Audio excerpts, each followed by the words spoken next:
நம்ம ஸ்ரீகுமரன் தங்க மாளிகை ட்ரிபிள் ஸ்டார் திட்டத்தில் நீங்களும் ஆகலாம் super star. Download the SKTM jewel app today. சென்னையில் தனது காரை மகனின் நண்பர்கள் ஏமாற்றி அடமானம் வைத்துவிட்டு மீட்டு தராமல் அலைக்கழிப்பதாக துணை நடிகை மணிமேகலை குற்றஞ்சாட்டியுள்ளார். நண்பன் வடசென்னை உள்ளிட்ட படங்களில் நடித்தவர் மணிமேகலை.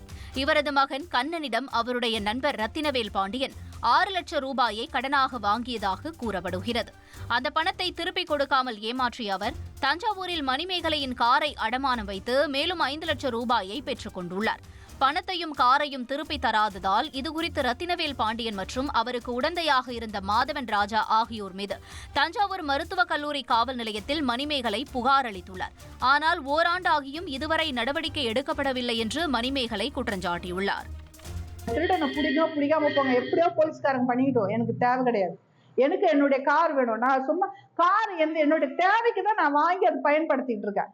அதுக்கு நீங்க மீட்டு கொடுக்கணும் தானே காவல்துறை இருக்குது. ஏன் நீங்க அதை செய்ய மாட்டீங்கன்ற ஒரு கேள்வி. நம்ம ஸ்ரீகுமரன் தங்க மாளிகை ட்ரிபிள் ஸ்டார் திட்டத்தில் நீங்களும் ஆகலாம் super star. Download the SKTM jewel app today.